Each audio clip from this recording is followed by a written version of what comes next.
the target on Earth. The night sky above Earth was quiet, but Kale, an alien assassin from the planet Virex, had just entered its atmosphere in a cloaked ship. He was not here by mistake. He was here for one reason: to kill a human. Her name was Dr. Ilara Vos. Kale sat inside his ship, still hidden behind the clouds. His eyes, cold and sharp, glowed with faint blue light. His mission was clear: terminate the target without making contact. Do not speak. Do not hesitate. And above all, do not feel. He had never failed a mission. He had ended kings, generals, and powerful minds across galaxies. Humans were nothing special. Weak, emotional, easy prey. But when Kale first saw Ilara through his scope, he did not move. She was standing in a garden outside a small lab building. Her hair was tied back, and she was laughing as she helped a child who had fallen on the path. Kyle watched her lean down, pick up the child, and wipe dirt from his knees. The boy smiled and hugged her. Something twitched in Kyle's chest. A strange, unwanted feeling. He turned away, angry with himself. He reminded his mind, she is the target. Still, he didn't press the trigger. The next day, Kale followed her in the shadows. His alien tech made him invisible to humans. He moved like wind, silent and unseen. Ilara walked to the marketplace carrying a basket. She bought food, gave coins to a homeless man, and even fed a thin, stray dog. Why did she do all this? Kyle had studied human history, wars, greed, slavery. They destroyed their own world with pollution and hate. That's why Virex leaders believed humans must not rise, and why they gave Kale this mission: to kill a scientist who might discover something too powerful. But Ilara didn't look powerful. She looked kind. On the third day, something strange happened. Kale saw Ilara entering a tall building. A fire alarm rang out suddenly. Black smoke poured from the top floor. People ran, screaming. But Ilara didn't run. She dashed inside. Kale's eyes widened. She came out minutes later, coughing, with 2 children in her arms. Her clothes were burned. At the edges, her skin was scratched. But she smiled at the crying children and handed them to their mother. Kyle stepped back. Why would someone risk their life for strangers? His mission order said, emotionally weak, self-serving. Target must be removed. But Ilara was nothing like that. Later that night, Kale sat on a rooftop watching her home from a distance.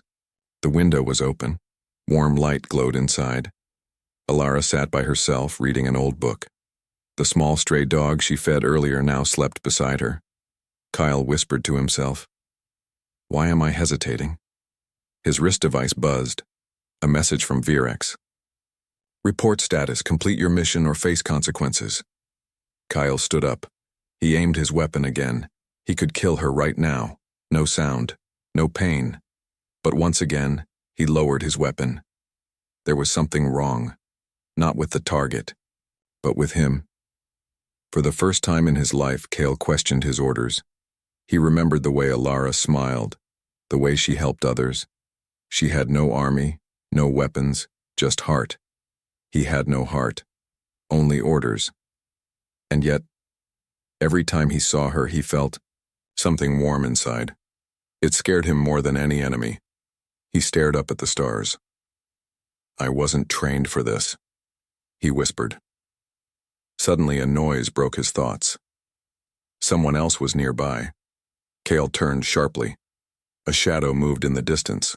A shape, large, armored, and fast, leapt from one roof to another. His heart pounded. He wasn't the only one here. Another assassin? No. This couldn't be. Was someone else sent in case he failed? Kyle's eyes locked on the shadow disappearing into the night. A chill passed through his veins. For the first time, his mission wasn't just about ending a life. Now it was about protecting one, Ilara. Watching her too long. Kale didn't sleep. He didn't need to. But even if he tried, The image of Alara's face wouldn't leave his mind. She smiled too easily for someone who had no guards, no armor, no idea someone wanted her dead. Kyle stood on a tall building across from her small apartment. His eyes, alien, sharp, silver blue, watched every movement inside through his lens. He had watched her so long, he now knew her habits better than she did. She woke up at dawn. She made tea. She talked to her dog. Then she opened her journal and wrote while soft music played. Kyle didn't understand the music. It made him feel something. He shouldn't be here. Not anymore. His orders were clear. Kill. Leave. Report. But he stayed, and someone knew he had stayed. The wind shifted. Kyle froze. He was not alone. A whisper, almost silent, passed through the air. A shift in temperature, the type only trained assassins could sense. Someone was here. Watching him, the watcher, he scanned the rooftops. A faint flicker of movement, a shimmer in the dark. Another assassin. The council didn't trust him anymore. They must have known he had been here too long. Kyle felt it now. The pressure, the trap. That evening, Alara walked out of her building. She looked tired. Her shoulders were heavy. She carried a small paper bag, maybe groceries, maybe parts for her lab. Kale followed from a distance. He wasn't protecting her. Not officially, but if the other assassin was here, she had no chance. She stopped by a street vendor and bought warm soup. Instead of eating it herself, she walked down a narrow alley and gave it to an old sick alien hiding in the shadows. He was trembling, barely alive. She didn't hesitate. No fear. No disgust. She kneeled, touched his arm, and said softly, "You're not invisible." Kyle stood above on the roof, eyes wide. What kind of human was this? Suddenly, a blink of movement. A small light flashed behind the old alien. It lasted only a second. Kale's instincts exploded. He leapt down from the rooftop just as a sharp pulse shot through the alley. A poison dart, silent and deadly, whizzed through the air. Kale caught it mid-flight. Alara looked up, stunned. What? She didn't see him fully, just a blur, a dark shape, a flash of glowing eyes. And then, nothing. Kale vanished into the shadows again. Back on the rooftops, Kale gripped the dart tightly. It was from his own people. The design was unmistakable. Silent kill. No pain. No trace. Whoever fired it was close. Too close. That night, Kale returned to his ship hidden in the forest. He checked his comms. 2 unread messages. Target remains. Report failure. Backup activated, no delays tolerated. Kale's hand tightened around the device. He had been given a chance. But now the council no longer waited. Alara's life was no longer a mission. It was a race.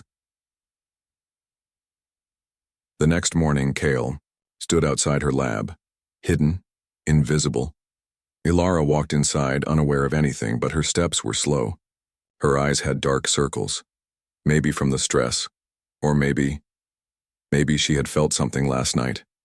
Kale wanted to speak to her, just once. He wanted to say, "They're coming. You're not safe." But he wasn't supposed to talk. He wasn't supposed to care. And still, he cared. He followed her home again, stayed across her apartment. But this time, she didn't close the curtain. She sat near the window, looked out into the dark, and whispered quietly, "Who are you?" Kale's breath stopped. Could she feel him, or was it just a guess? Suddenly, a buzz in his ear. A signal. Encrypted. Military. Class. The other assassin was nearby. Very nearby, and worse. They were already inside her building. Kyle ran. He didn't think. He didn't wait.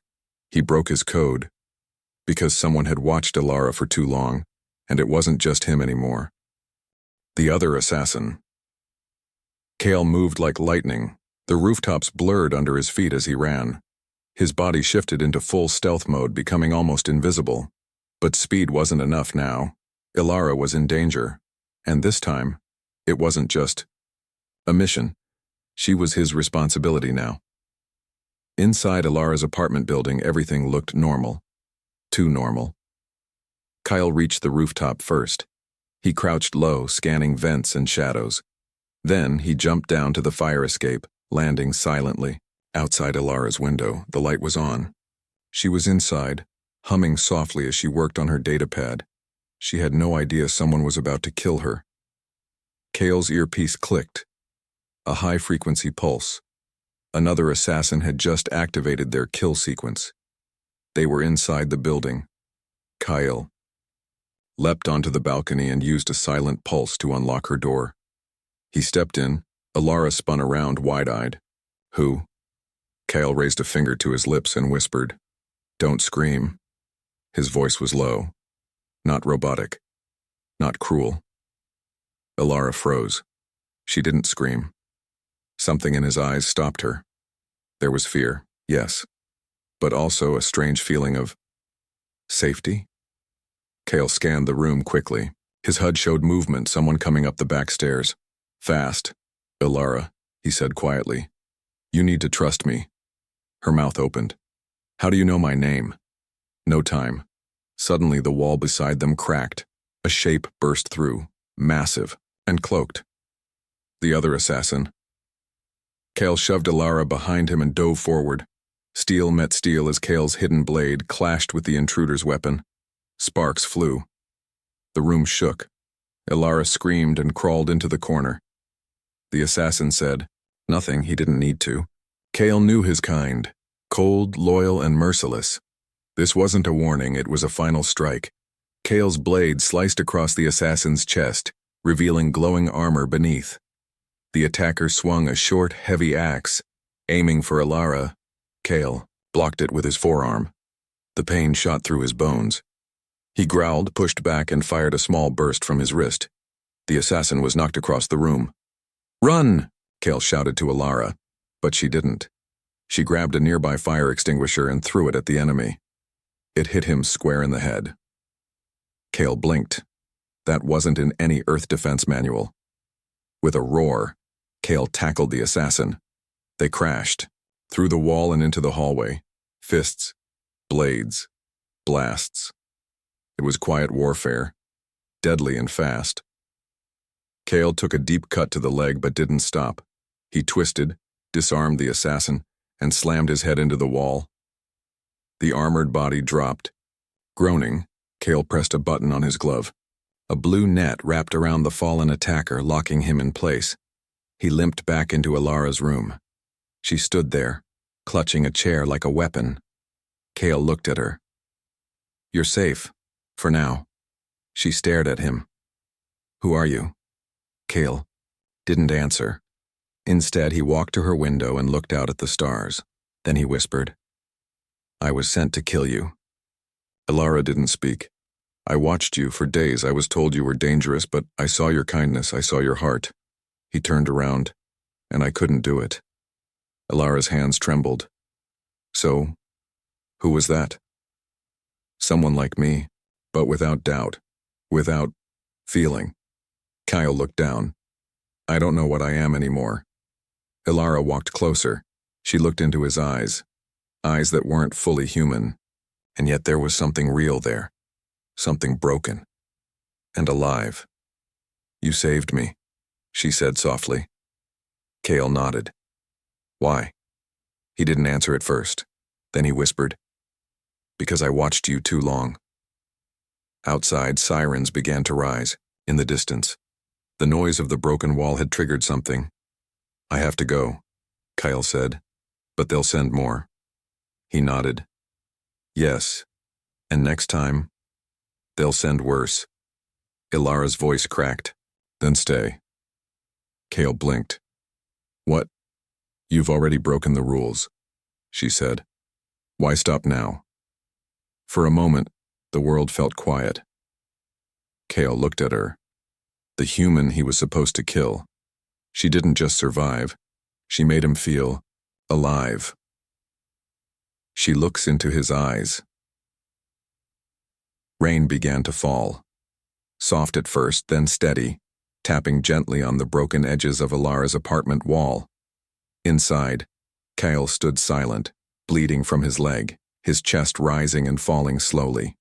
The netted body of the second assassin was still tied in the hallway, his armor flickering faint blue under the trap Kale had set. Ilara stood across from Kale. She wasn't hiding anymore. She wasn't afraid. She was staring straight into his alien eyes. "You were sent to kill me," she said again, this time not with fear, but with quiet disbelief. Kale didn't deny it. "Yes." "Then why didn't you?" His answer was slow. "I watched you too long." For a full minute, no one spoke. The storm outside filled the silence. Ilara's eyes were tired, but her voice stayed firm. "Why me?" Kyle looked down. "Because you're a scientist. The Virex leaders think your research could unlock a communication tech humans were never meant to have." "I was just trying to connect planets," she said, "to stop wars." "They don't believe you. They don't believe any human can want peace." Ilara blinked slowly. "And you? Do you believe it now?" Kyle met her gaze. "I don't know what I believe anymore." He turned away, stepping to the window. The street below was quiet, but he knew more would come. The Virex wouldn't stop. They had seen his hesitation. They had heard his silence. Now he was the target. "You should run," Kyle said flatly. "Leave this city, change your name, disappear." "I'm not running." Kale turned, surprised. "You'd rather die?" "No," she said. "I'd rather finish what I started." There was steel in her voice, a quiet strength. Kale's memory flashed, Ilara pulling 2 children from a burning building, feeding a sick stranger, offering him, her would-be killer, a chance to speak. He had seen soldiers freeze under less, but not her. She was just human, and yet more than that. "I have nowhere to go," Kale said suddenly. The words surprised even him. "I can't return to Virex. I broke the code." Ilara stepped closer. "Then stay." Kale blinked. "You would trust me? After everything?" "No," she said honestly. "But I feel something in your eyes, something that says you won't hurt me." She paused. "Besides, you already saved my life." He looked at her then, really looked, and for the first time in his life, Kale, assassin, weapon, shadow, felt seen, not as a tool, not as a threat, but as someone. Suddenly, a soft beep echoed from Kale's belt. He checked it quickly. His net trap was failing, the other assassin was waking up. "Get back," he said, stepping into the hallway. Ilara followed anyway. The captured assassin's mask was cracked. His eyes, dark, soulless, stared at Kale. He spoke, voice cold. "You've fallen." "I've chosen," Kale replied. "Then you will die with the humans." Kale didn't flinch. "Maybe." He raised his palm. A pulse of white-blue light burst from his glove, shutting the assassin down completely. No killing, just silence. They dragged the unconscious body to the basement of the building, locked it inside a disused power cell room, sealed it with Kale's tech. When they came back upstairs, Ilara leaned against the wall, exhausted. "You're bleeding," she said. Kale sat on the floor, finally letting his head rest back. "I'll live," he muttered. "You sure?" He smirked faintly. "Not really." Ilara brought a med kit. She knelt beside him. She cleaned the wound on his leg carefully. Kyle watched her hands move, gentle, skilled, patient. "Why are you helping me?" he whispered. Ilara didn't stop working. "Because something tells me you're not the same man who landed on Earth." For the first time, Kyle allowed himself to breathe deeply, maybe for the first time in his life. Ilara looked up at him, and this time, he looked back, without hiding. Run together, breathe together. The sun had not risen yet, but Kale and Ilara were already running. Not for exercise, not for sport. They were running to stay alive. Ilara had never imagined what it would feel like to leave her life behind in minutes. Her apartment, her lab, her books, all gone, burned, destroyed in the explosion just hours ago. Kale had barely pulled her out in time. Now they ran, through rain, through dark alleys, through cities that never knew her name. Kale, once a silent killer, now looked over his shoulder every few minutes, not to watch her but to protect her. Their bond was no longer spoken. It had grown between them like breath, felt, not forced. They reached an old cargo station by morning. Dust covered the floors. The lights flickered. No one had used this place. In years, Kyle checked every corner. It's safe. For now. Ilara dropped to the floor, her breath shaky.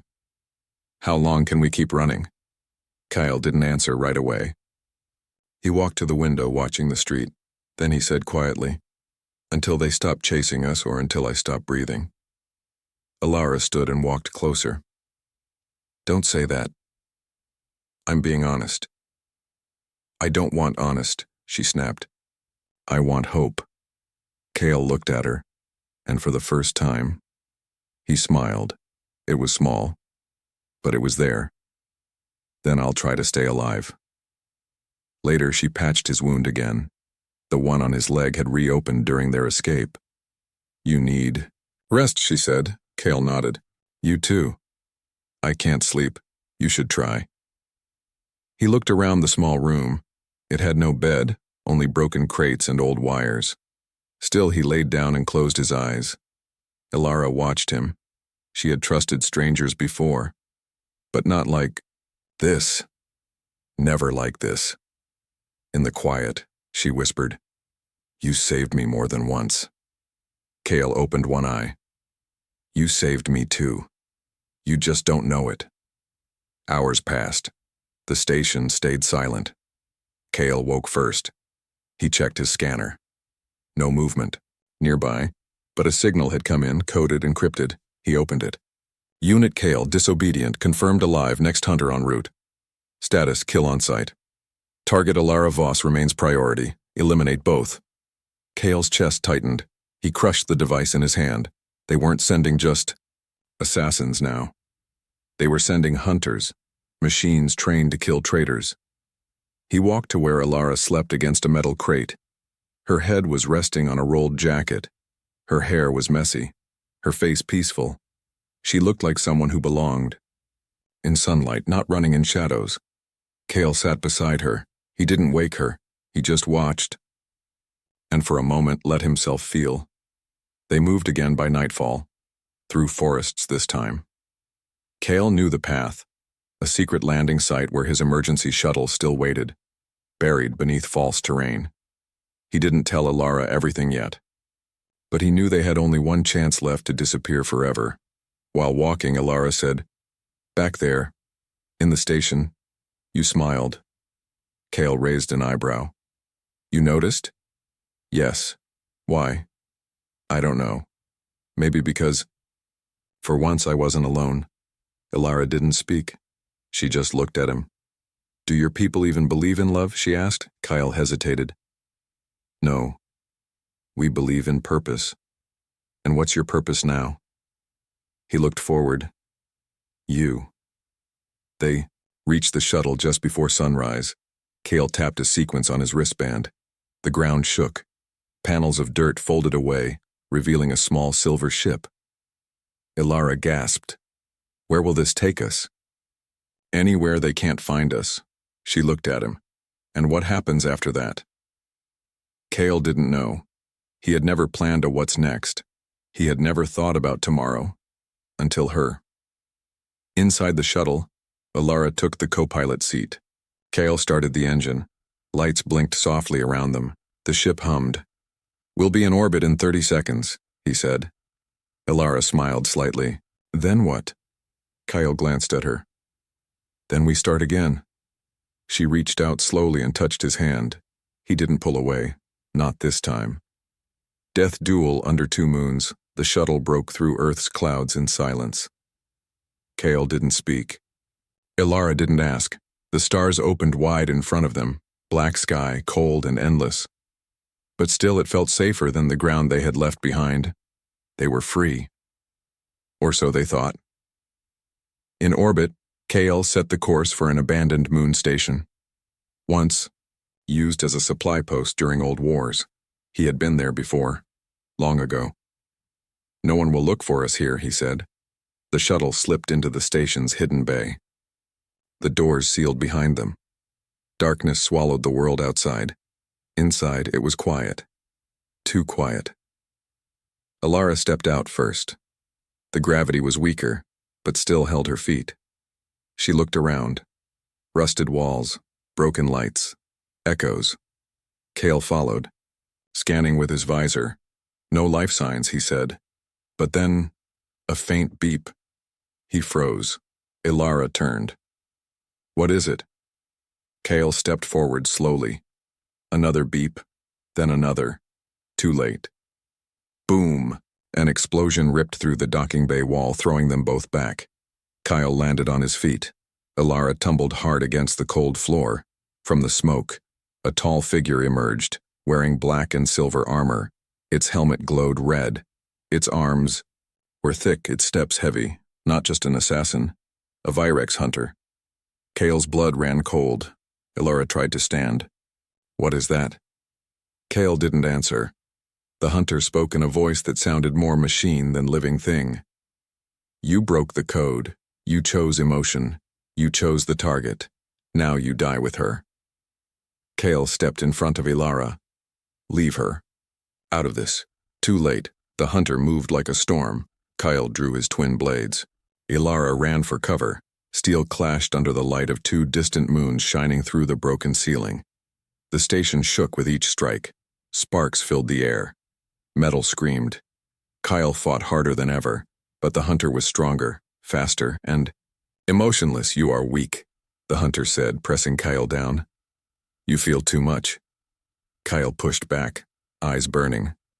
"No, I feel just enough." He kicked the hunter into the wall, buying a moment of air.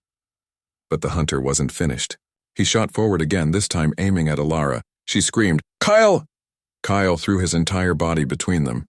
The hunter's blade slashed across his side. Blood hit the floor. But Kale stood, bleeding, shaking, yet standing. The hunter paused. "You protect her?" "Yes." "Then you die first."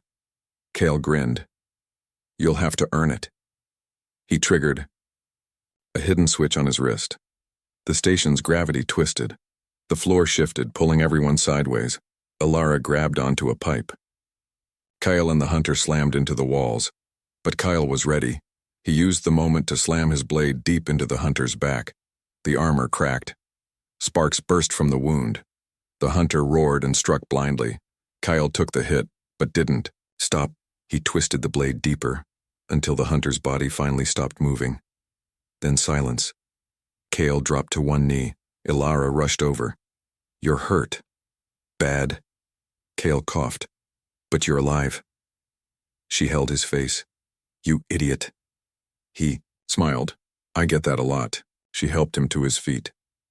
The two moons still shone above them. They had survived the duel. But it cost Kale more than blood. It cost him every tie to the life he once had. As they limped back to the shuttle, Ilara whispered, "You didn't have to fight for me." "I didn't fight for you," Kale said, voice low. "I fought for us." He chose her over the stars. Kale stared out the window of the shuttle. Beyond the cracked moon station, the stars shimmered like diamonds. Cold, distant, familiar. Once, they were all he knew. He had been trained to travel among them, to move, from world to world like a shadow, to kill, to never ask why. But now, he turned and looked at Ilara. She sat beside him, wrapping his wound with gentle hands. Her touch was warm, real, honest. He had never known warmth like this. Not from the stars, not from his own people. "Kale," she whispered, "we can't go back to Earth, can we?" He shook his head slowly. No. They'll be watching every port, every city. They'll search for you. And for me.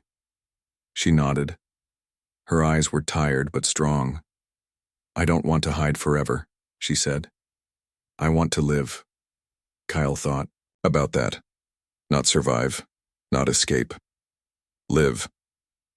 He looked down at her hands, still touching his. Then he made his choice. We'll go where they can't follow, he said softly. Where? Kyle pressed a button on the shuttle's screen. A map appeared. Systems. He once used for missions. Red zones meant danger. Blue zones meant patrols. But far beyond all of them was one small green light, a forgotten planet. Untouched. Unwatched. A place called Serenai. It's peaceful, Kale said. Almost empty. No war, no cities, just trees, water, and quiet skies. Ilara smiled. It sounds perfect. For a fresh start, he added. As the shuttle began its journey, Ilara sat back and stared at him. You've changed, she said. So have you, he replied. She raised an eyebrow. I wasn't the one trained to be a cold-blooded killer. No, Kyle said softly, but you melted the ice. Days passed as they crossed deep space. Kale taught Ilara how to use alien systems. Ilara taught Kale how to laugh. They sat together, at night, watching old Earth stories. They ate simple food, shared old memories, and sometimes just listened to each other breathe. No more orders, no more targets, just each other. When they landed on Serenai, it was night. Twin moons glowed, above soft hills. Strange trees swayed in a warm breeze. Bright blue rivers sparkled in the distance.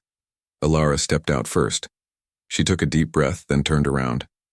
It smells like rain and flowers. Kale followed slowly. His body still ached from the fight.